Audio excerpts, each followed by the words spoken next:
네, 별똥이 아빠입니다. 자, 오랜만에 읽는 전래 동화인데요. 오늘의 동화는 여우누이라는 전래 동화예요. 어떤 걸까요? 이거 사파 보니까 그 소 엉덩이 쪽으로 손을 넣어서 간을 빼먹던 그런 전래 동화 있었는데 그건가요? 한번 읽어봐야 되겠습니다. 이거 제목만 봐서는 잘 기억이 안 나네요. 어떤 건지 모르겠어요. 한번 들어가 보겠습니다. 여우누이. 휘영청 달 밝은 밤에 부부는 삼신할머니께 정성껏 기도를 올렸어요. 부디 어여쁜 딸 하나만 점지해 주십시오.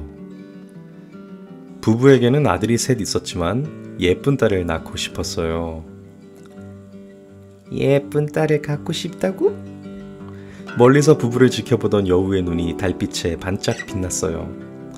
10달 후 부부는 그토록 기다리던 예쁜 딸을 낳았죠.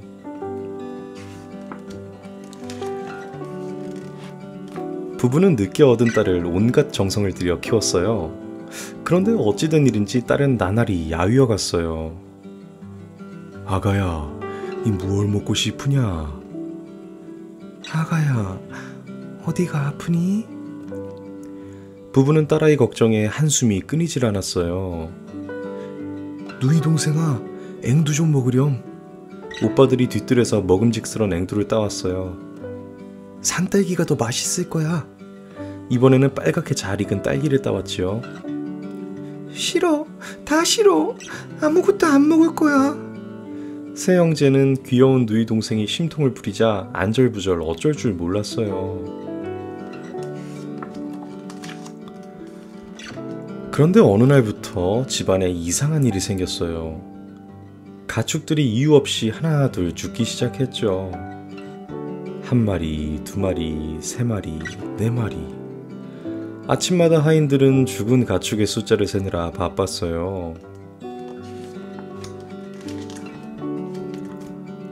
아버지는 큰아들을 불러 외양간을 지키라고 했어요. 하지만 밤이 깊어지자 스르르 잠에 빠져들고 말았죠.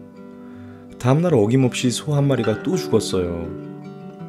첫째야, 이 지난밤에 무엇을 보았느냐? 밤새 아무것도 보지 못했습니다. 큰아들은 아버지에게 혼날까봐 거짓말을 했어요. 아버지는 둘째 아들을 불러 외양간을 지키라고 했어요. 그러나 둘째 아들도 자정이 넘어서자 눈꺼풀이 축축 내려앉아 잠에 빠져들고 말았어요. 다음날 어김없이 또 한 마리가 죽었어요. 둘째야, 이 지난밤에 무엇을 보았느냐? 밤새 아무것도 보지 못했습니다. 둘째 아들도 아버지에게 혼날까봐 거짓말을 했어요. 아버지는 셋째 아들에게도 외양간을 지키라고 했어요. 셋째 아들은 마음을 단단히 먹고 외양간에 몸을 숨겼죠. 풀벌레 소리도 잠잠한 깊은 밤, 누이 동생이 사박사박 마당을 지나 외양간으로 들어왔어요. 그러고는 소의 간을 쑥 빼먹고 순식간에 사라졌어요. 화들짝 놀란 셋째 아들은 마른 침을 꿀꺽 삼켰어요.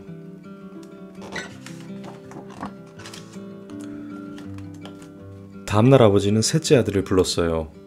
셋째야, 이 지난밤에 무엇을 보았느냐? 누이 동생이 소의 간을 빼먹는 것을 보았습니다. 순간 아버지의 얼굴이 백지창처럼 창백해졌어요.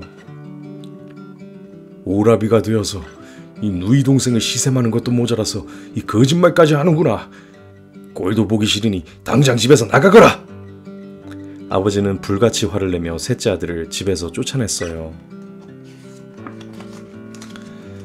쫓겨난 셋째 아들은 온종일 걸어 깊은 산속 조용한 절에 이르렀어요. 다행히 그곳에서 스님을 모시고 공부를 하게 되었죠. 곱디고 온 진달래가 피고 지고 피고 지고 또 피고 졌어요. 부모님과 형제들은 어떻게 지내고 계실까?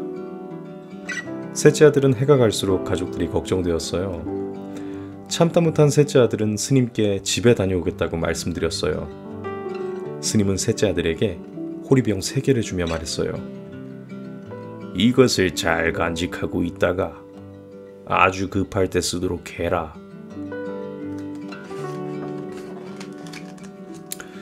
자, 호리병이 3개가 있네요. 자, 앞장에서 진달래가 피고 지고 피고 지고 또 피고 지고 했다는 건 진달래는 봄을 상징하죠. 3년 정도 지났다, 그렇게 해가 많이 지났다는 얘기일 테고요. 첫 번째 호리병에는 보니까 이게 뭐 어떤 풀 같은 건데 여기 가시인가요? 뭐 자세히 모르겠습니다. 두 번째는 물이고 세 번째는 불인 거 보니까 첫 번째가 이게 바람에 풀이 날리는 걸 표현한 건가요? 자, 어떤 얘기일지 한번 들어가 볼게요. 집에 도착한 셋째 아들은 깜짝 놀랐어요. 왜냐하면 마당에는 잡초가 무성하고 부서진 기와 조각이 여기저기 널려 있었기 때문이죠. 그리고 부모님과 형님들의 모습도 보이지 않았어요. 어머, 오라버니, 어디 갔다 이제 오세요? 부모님은 오라버니를 기다리시다 돌아가시고 다른 오라버니들은 셋째 오라버니를 찾으러 떠났어요. 갑자기 누이 동생이 불쑥 나타나서 셋째 아들을 맞았어요. 누이 동생이 움직일 때마다 치맛자락 사이로 꼬리가 살랑거렸죠.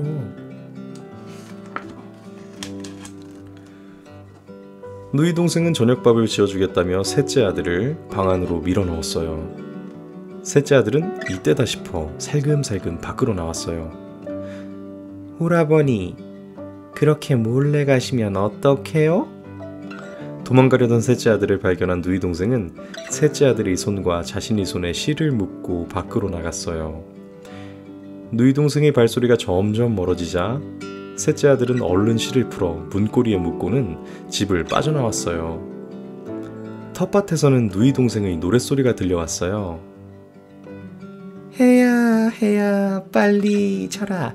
해가 져서 밤이 되면 오라버니 잡아먹지. 돌아가신 부모님과 형님들 생각에 눈물을 훔치며 셋째 아들은 쉬지 않고 내달렸어요. 제주 홀딱 넘어 말 잡아먹고 제주 홀딱 넘어 오라버니 잡아먹고. 그때 셋째 아들이 등 뒤에서 누이 동생의 노랫소리가 들려왔어요.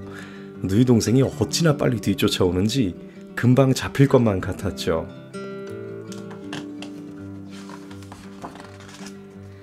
누이 동생이 말꼬리를 잡을 듯 말 듯 하자 셋째 아들은 녹색 호리병을 힘껏 던졌어요.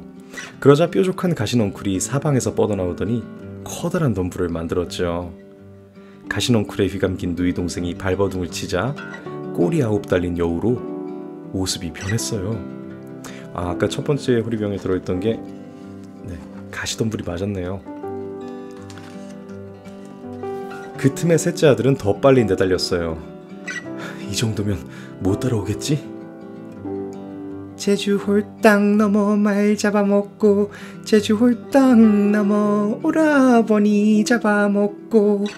셋째 아들이 겨우 한숨을 돌리는데 누이의 노랫소리가 또 들려왔어요. 그래서 이번엔 파란 호리병을 던졌지요. 순간 거센 파도가 물보라를 일으키며 여우를 휩쓸어 갔어요. 셋째 아들은 있는 힘을 다해 또 한참을 달렸어요. 그런데 여우는 아까보다 더 빨리 뒤쫓아왔어요. 제주 홀딱 넘어 말 잡아먹고 제주 홀딱 넘어 오라버니 잡아먹고. 셋째 아들은 머리카락이 쭉 뼛서고 등골이 오싹해졌죠. 그래서 마지막 남은 빨간 호리병을 힘껏 던졌어요. 호리병이 땅에 떨어지자마자 주위는 온통 불바다가 되었어요. 여우는 결국 불에 타 죽었어요. 멀리서 그 모습을 지켜보던 셋째 아들은 가족을 모두 잃은 슬픔에 주르륵 눈물을 흘렸답니다. 이야기가 그냥 이렇게 끝이 나버리네요. 셋째 아들 그냥 비극으로 끝났네요. 야, 이게 제가 처음에 표지사파를 보고 한 얘기가 스포일러가 돼버렸어요. 네, 정말 맞네요. 외양간에 들어가서 이제 꽁무니에다 손을 넣어서 간을 빼먹는다, 그렇게 읽었었거든요. 저는 초등학교 때 읽었으니까 거의 한 20몇 년이 됐네요. 참 기억이 나는 게 오늘은 기억이 나서 이렇게 스포일러가 돼버렸는데, 자 이거 너무 읽기가 너무 오늘은 진짜 읽기가 너무 힘들었어요. 아니 멜로디도 없이 갑자기 노래를 한다고 하니까 참 이런 설정은 아니, 싫은 건 아닌데 힘드네요 진짜. 아우 힘들어 진짜. 이렇게는 안 나왔으면 좋겠는데. 자 오늘 간만에 읽어서 또 노래까지 하게 되었는데요.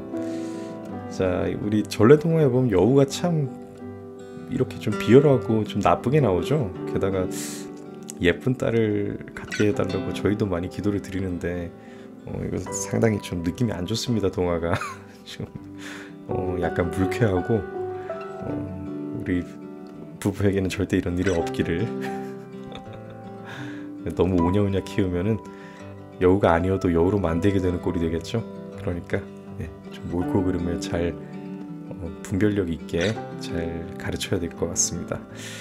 자 오늘 54번째 동화 전래동화 여우누이였습니다.